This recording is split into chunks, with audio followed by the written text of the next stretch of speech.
All right, it's good to have you all stop by today. I thought we'd get together and do another watercolor. Um, I pondered on my composition today, and I thought we would just do a nature scene or a meadow or field, whatever you want to call it, and put a few flowers in it, and nothing real special. But sometimes those paintings turn out better than what you would think, and I kind of like doing this one. Uh, I started out with my paper being saturated pretty much and wet, and the reason I do that is I love to watch the watercolor flower out and spread on its own, and you can control that to a certain degree, but sometimes you have a better effect that way. But anyway, yeah, I like to start out this one here with a pretty wet saturated paper, and as we go along with this painting, I think you'll see that you'll get a better blend, establishing your underpainting. Uh, Here I'm just trying to fill in the white, trying to get the white covered up so it doesn't stand there and blind you with a blank piece of paper. But anyway, here's a little uh, caption there I did of the finished painting as we proceed along. Sometimes it's kind of difficult to get started in your painting, and other times it's not quite so difficult. This here, I'm just like I said, filling in the void areas of the paint of the paper and trying to establish some depth uh, in the under painting that I'm doing, and trying to set up some different values that will establish the depth in the foliage in the grasses and also the ground. So yeah, just watch along here and we'll see how it goes along, and you pretty well grasp what I'm doing. Up the far left hand side there, I want to establish some lighter grasses in there, and kind of gives it a little different tone or a different value through there. But yeah, just watch me diddle it. Now my brush, I'm not brushing. You can see I'm just dabbing into the paint, and there's some value there in uh, uh, texture in your painting that you establish just by dabbing. And when you dab it, the color, the paint itself will kind of fuse out and blend on its own, and your finished product has a different look about it, as if you used a smooth strokes. So yeah, just watch along and we'll continue here.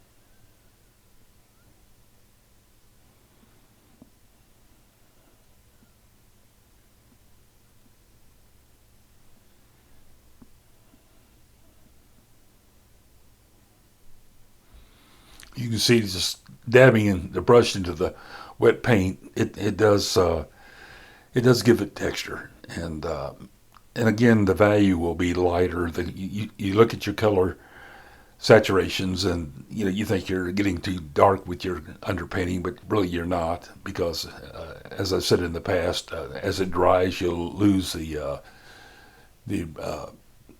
color, the brightness of your color. It'll set back, and now here's the area I was talking about that I want to leave a lighter tone in the grasses, the weeds, and but I will establish the underpainting here, and then in a short moment or two I'll dabble a Kleenex in there and kind of pick some of that up so this won't be as dark as the rest of it, and later I won't lose my values there, I can make it pop out and stand by itself. And so you see here, I'm trying to recapture my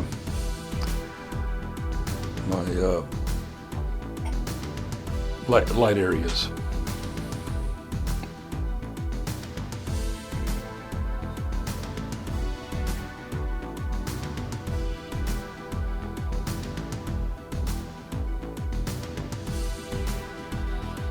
I'm always amazed about a painting. Whenever you're painting along, your painting looks kind of like a mess.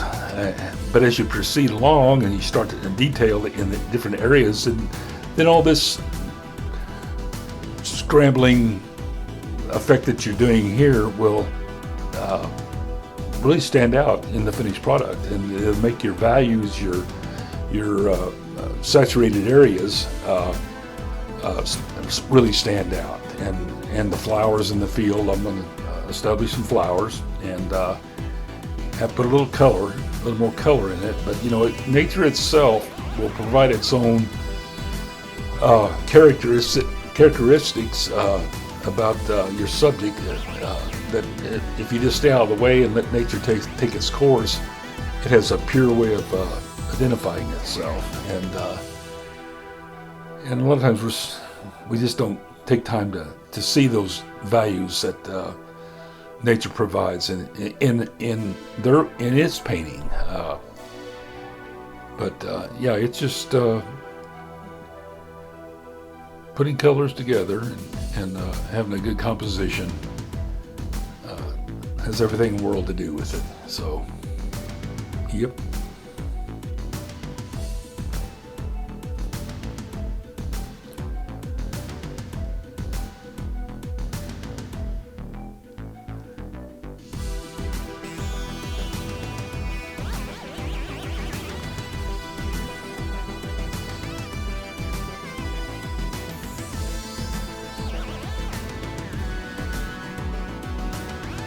Trying to bring the darker values into the picture now.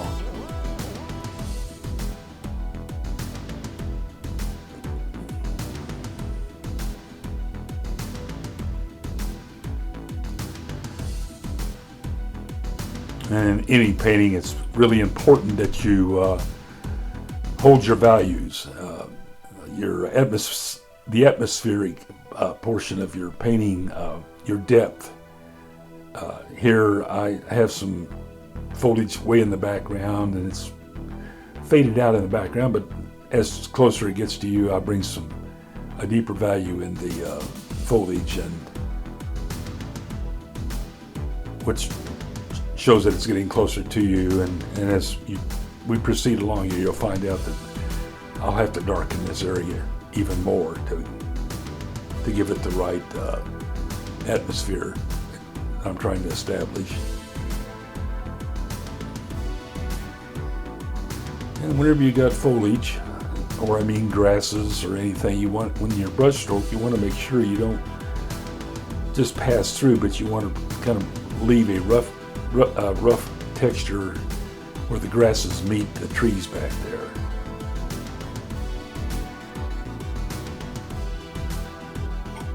Common, simple things like that helps your picture.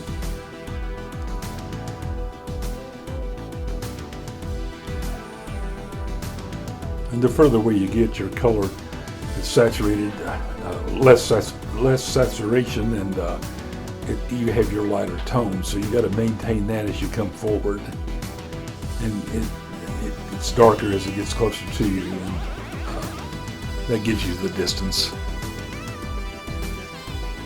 And again, you have to kind of have a roadmap when you're putting your composition together.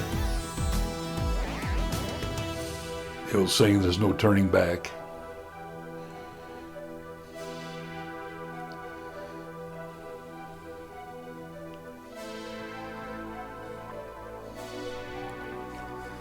Here I'm trying to put a little texture in the weeds back there.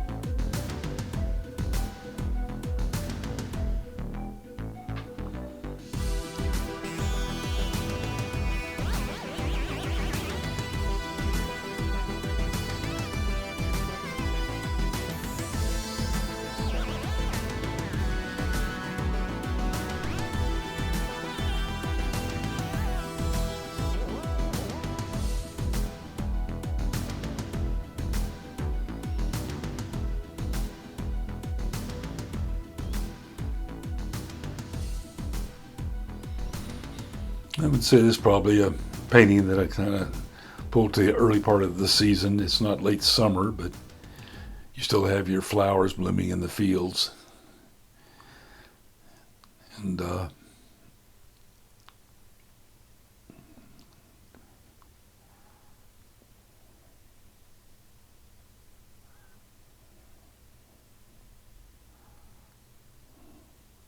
just trying to get some trees in the background there, or make them look like trees anyway.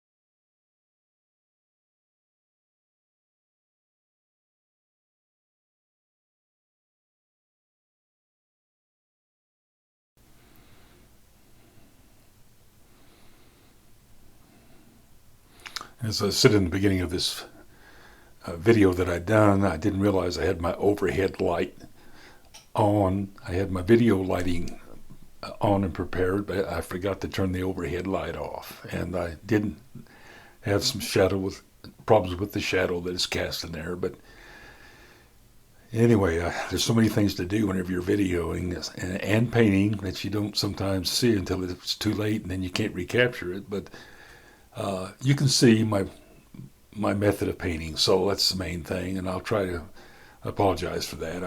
I'll try to do better with my videoing as time goes on, but I'm still kind of new at this, and videoing and recording and all that stuff. There's a lot involved in it, but like I said, you can kind of see my method of applying the colors and the texture to my painting. Now it's starting to stand out a little bit more, getting a little darker in the value, and bring it forward. Now I'll show you in a little bit. I'll establish some more texture that will kind of put your underpainting back in the background. But there's so much that goes on in a area of foliage and weeds and what have you. So you have to establish that value of things that are going on in the grass that you can't pinpoint, but you do establish that texture, and someone looking at the painting will automatically see that's just part of the roughage that lays in the grasses. So I'll show you here in a minute. They call it splattering, and it's a pretty good effect. It kind of gets your eyes off the flat plains of just the color itself, and gives it some depth. But here I'm trying to bring out some texture here also. I'm trying to get some life going to that green back in there. Here I'm going to put my towels, and establish that rough texture that I was telling you about. It's pretty simple, as you'll see here. It's a technique that again, on its own, will establish its placement in the grasses.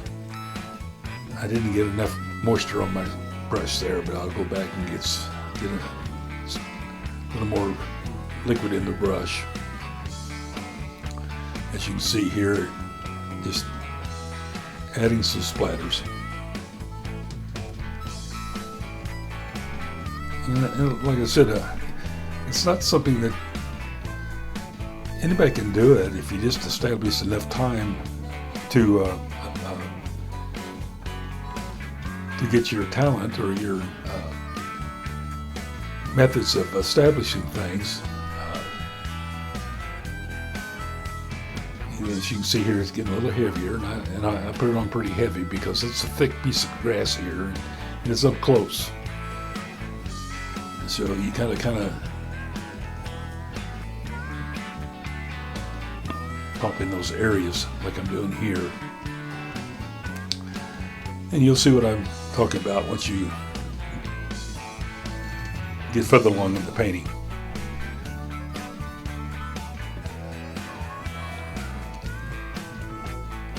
Anything you do like this, as you see it here, it kind of puts the underpainting back away from you. Don't jump out at you. And all of a sudden these splatters are the details in the grasses. And so once you establish that, then it starts to look a little like grass in the field.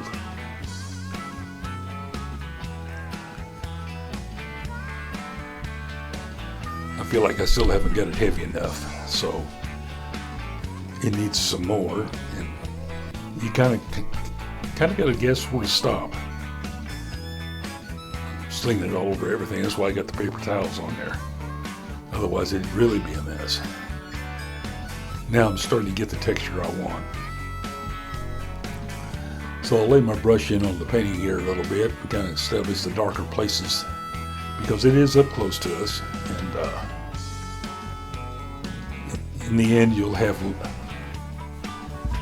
leaves, and now you can kind of see here where I'm at. And I smudged the place there in the sky, but that's no big deal. I kind of wiped it out a little bit, and I can put some birds over it if I want to. Put some life in that sky. Here I'm putting in some stems with the flowers.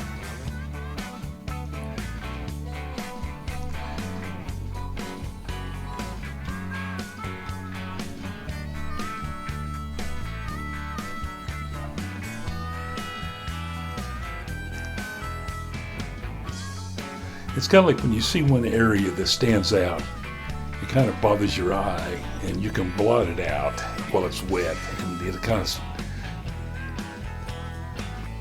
disappear. So there's a couple of areas here that I kind of touch up a little bit with a Kleenex to kind of quieten it down a little bit, and it's just a matter of strokes and what have you. And you start seeing the different values in the stems and what have you.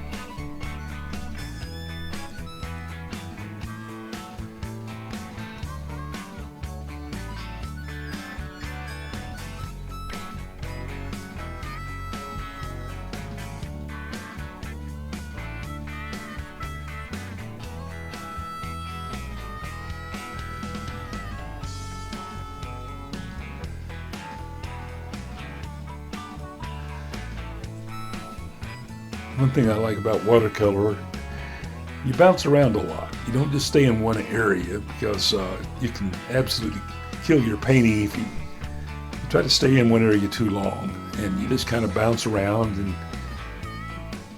keep the effects going the way you want it. And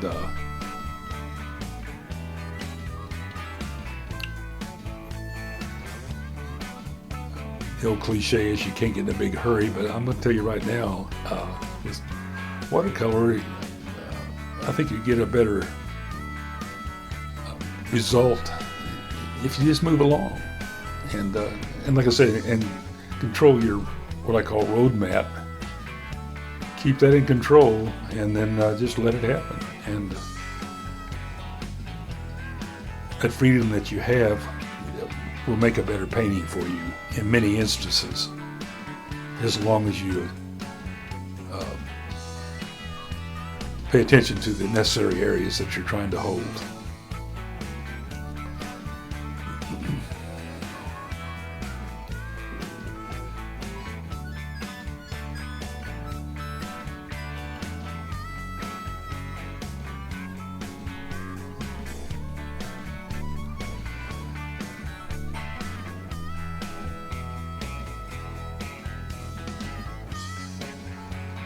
and see if it's dry there. Touch it with my fingers. Make sure your fingers are clean. No oil.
Here I'm starting to lay in some of the flowers.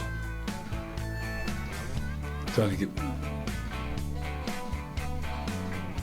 put them in the areas that I want.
Here's a painting I did for a couple at my church.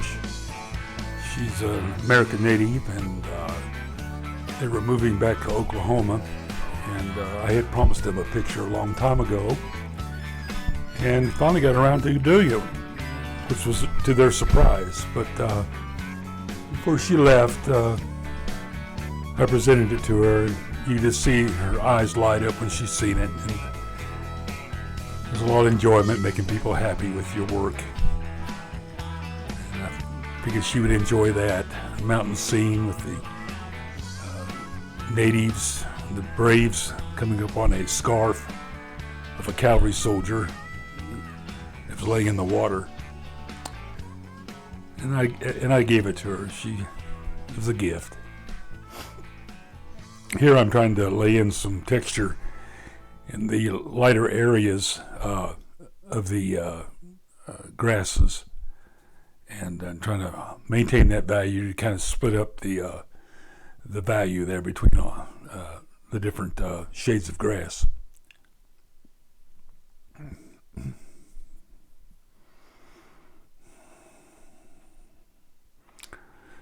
Trying to put some highlight on the flowers. Trying to get some petals going.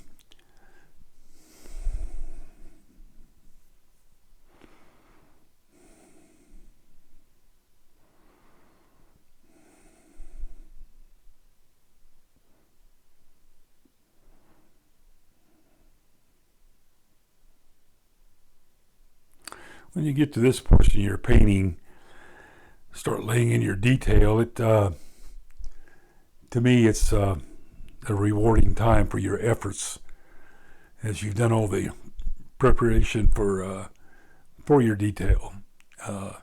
It just is enjoyable at this point when you start to see your picture come together, your painting.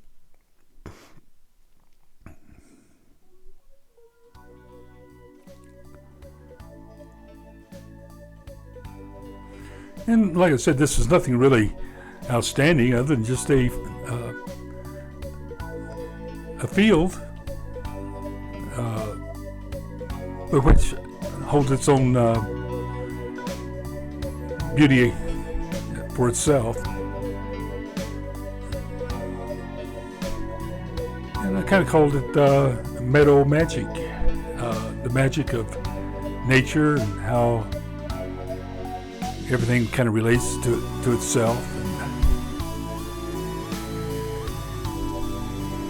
And I think that's why it's so important when you're doing a painting that you try to keep your colors to repeat itself in different areas of your painting. It kind of melts together and kind of brings balance with the color that's available.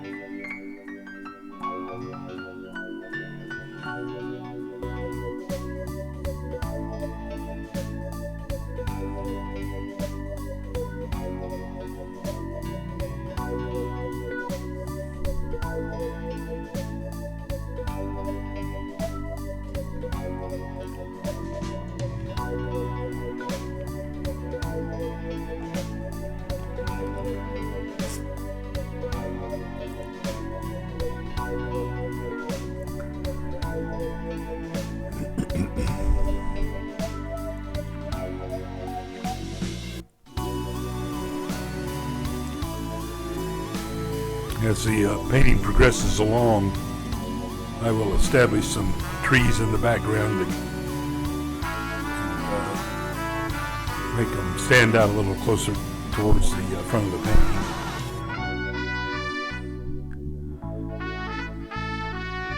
Anything you do like that gives depth in your painting, and you don't project a real flat presentation that way.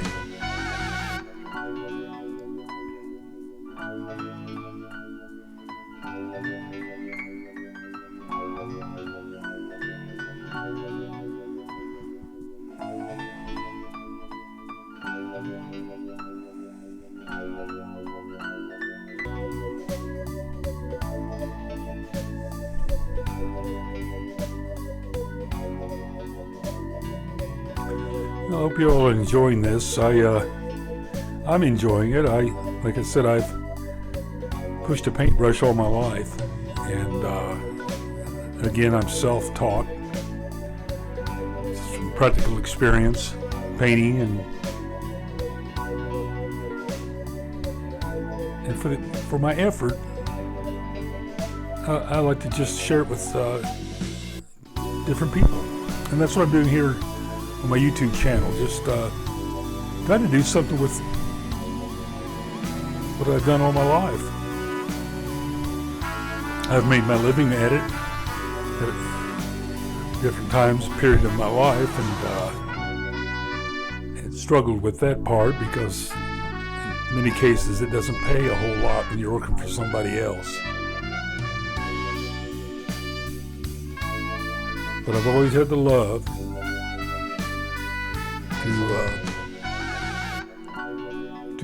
to paint, and you spend your whole life doing it. You sure like to share it with people. And again, if you like what I do and want me to continue, I'd like for you to subscribe and like and share. Gives me a little incentive as I continue on.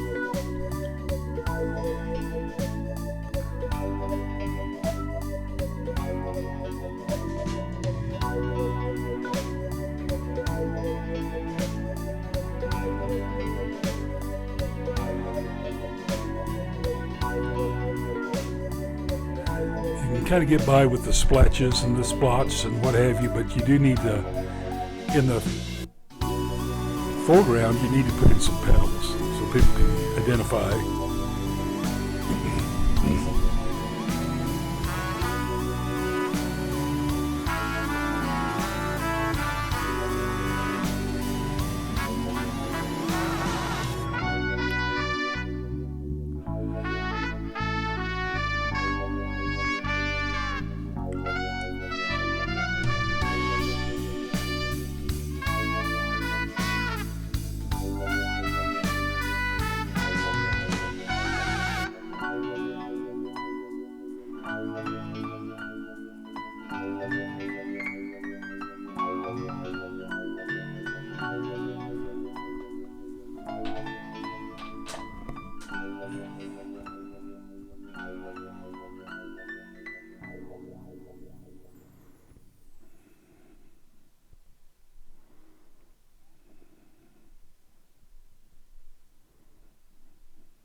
If you really are paying attention to your painting, it will kind of lead you along by itself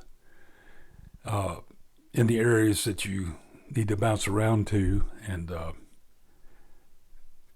if you're paying attention. And when your mind wanders, then you might get yourself in a corner that you can't get out of, but it just pays to pay attention to what your painting's telling you. As you're striving to bring out certain details.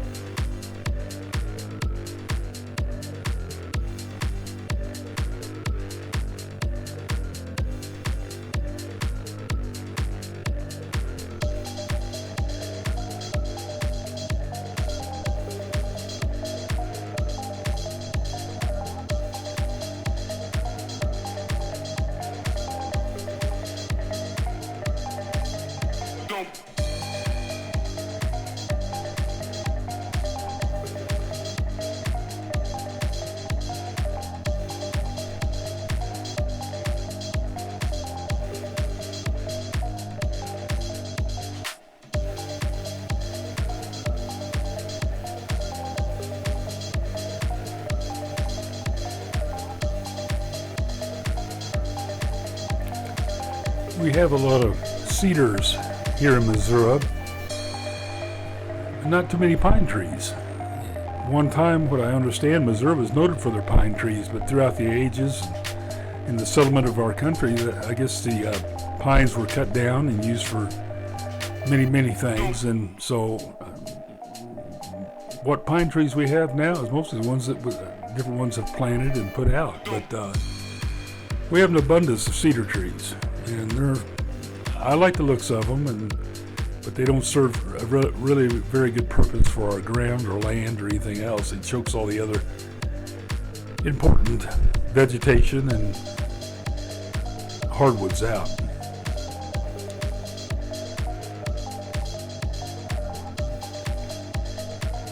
So if I don't paint cedar trees, I paint hardwoods.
Here I'm beginning to put in some growth in the timber back there in the background and try to get some more detail in the branches and what have you, and which will give the background distance as I apply the more detailed trees here. And there'll be foliage on these as we progress along. It won't just be dead trees.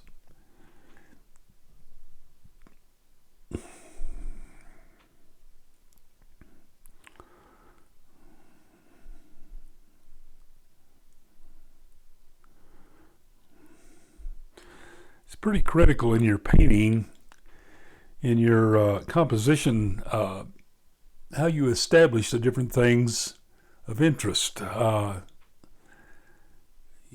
You just, for instance, your main subjects many times is not directly put in the center of your paper, your painting. You give it an offset look, and also in your horizon point. You don't want it running exactly through the middle of your paper or your scene. You either up above a little bit or down below the center of your painting to give you your horizontal images. And that's pretty critical when you're putting it together. And repeating. You got to be careful not to repeat. And for some reason, in our makeup, you want to repeat branches and whatever. You got to be careful with that.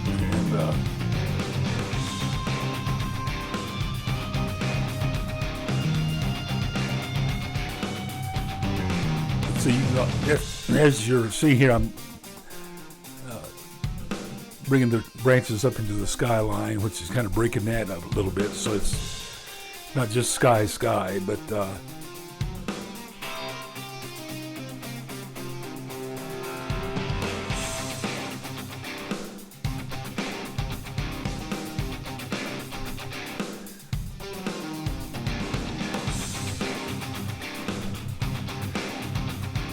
sorry about the hand, but there's not much I can do about it.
during the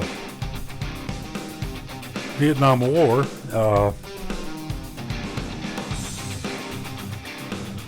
I served with many, many other young men, 18, 19 years old, 20. And the last 2 months that I was in the Army, I had a colonel wanted me to do some murals for him, and that's what I did for the last 2 months I was in the Army. And I enjoyed that.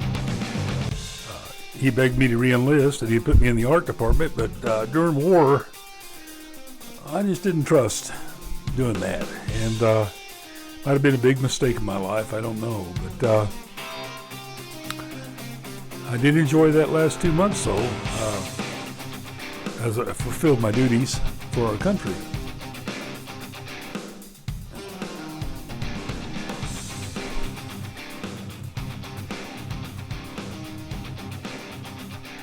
There was 2 murals over the serving line that I did, was probably over 24 foot long. Each one of them were, and probably about 4 foot tall.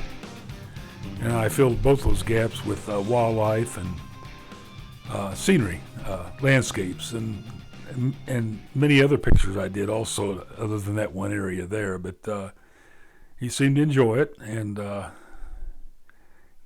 different ones that was looking at it, they enjoyed it also.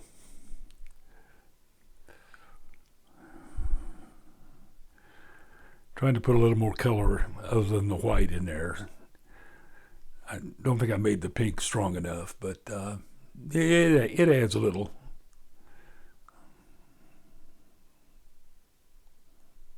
Difference in the blooms.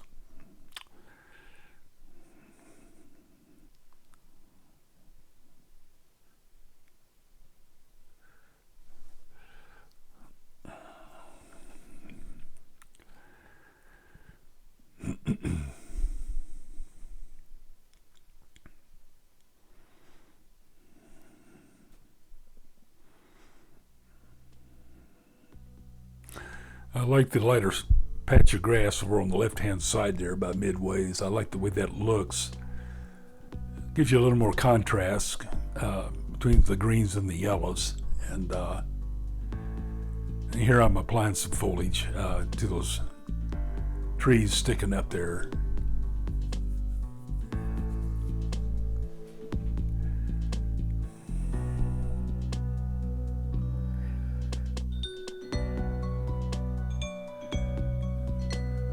Meadow Magic, that's what I named it.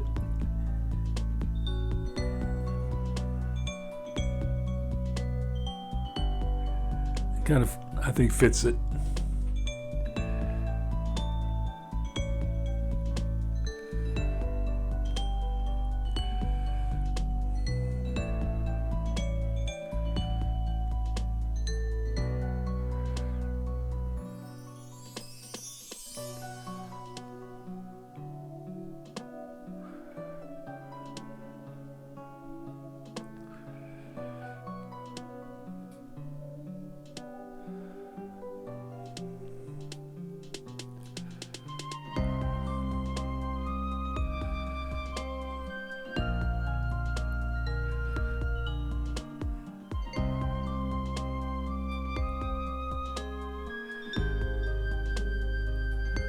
So it's giving a little more life back there in that skyline.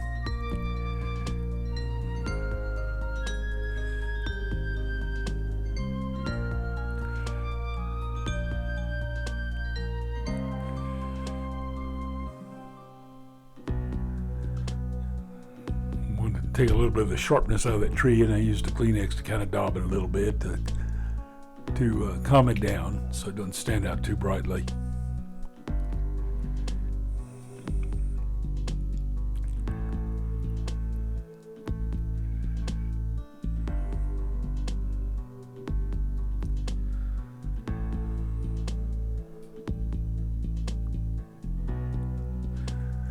I've got another painting I've started. I'll release it here probably the next few days of the Rocky Mountains. And I named it, nature's fall. It's winter thawing out, and flowers are starting to bloom. The bluebonnets and some other flowers that I put in the field there that sits below the mountains, and I've enjoyed working on that. So that'll be my next release I'll have, and it'll be a watercolor also. I've got where I really love to paint in watercolor. So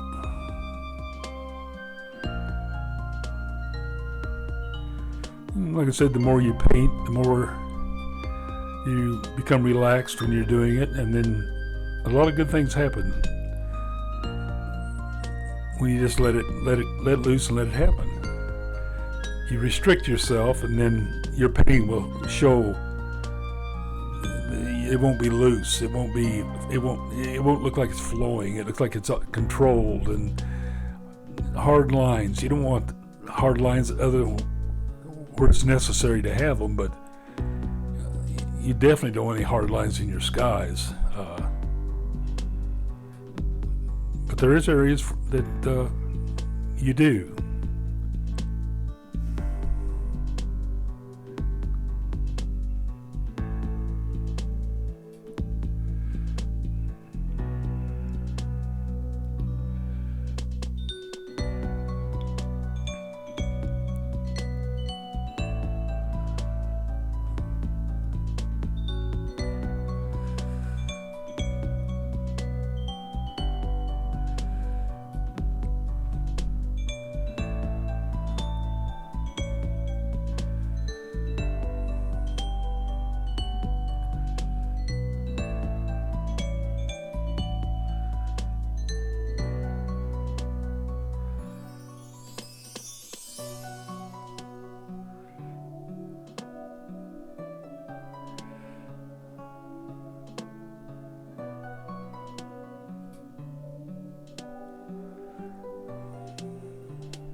It's funny how you retain a thought in your life, and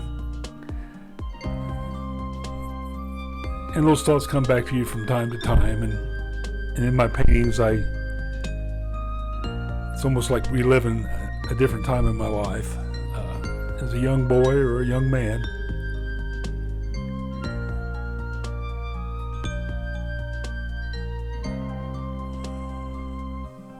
I love to do farm scenes and open meadows and a wooded area. I like to do all of them. And I know in the fall when I'm in my archery stand, I hunt with archery equipment, and I'm sitting here watching the sun go down, and that magical hour before dark, the sun shines through the reds and yellows and golds leaves. It just it sets the wood on fire, and I feel bad because there's a lot of people that they don't see that. I'm sitting on a creek bank one evening and trying to catch some crappie, and I watched the sun go down. It was the most beautiful sunset, and here I sit there on my bucket thinking, well, get your phone out and take a picture of that. And I did. It turned out well, but not like it. A photograph, to me, just doesn't tell the story. It gives you a hint of something, but it doesn't give you the whole picture, the different colors and the depth of it. But it gives you an idea. So when you come back to your studio, you can sit down and kind of remember those fleeting moments as the sun was setting.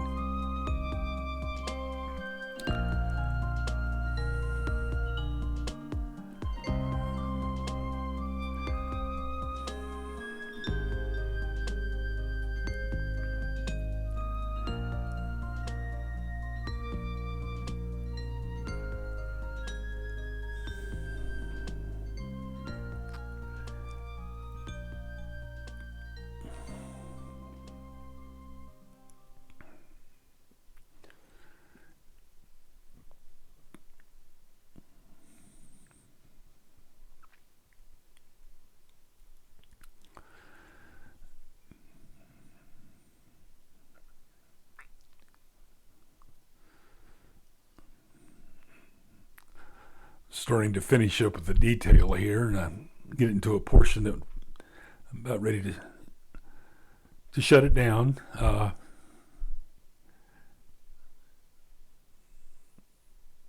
Is it perfect? I don't think, no, it never is perfect. I think if you ever got where things were perfect, you'd just quit painting. But again, I hope you've enjoyed it. I've enjoyed presenting it to you. And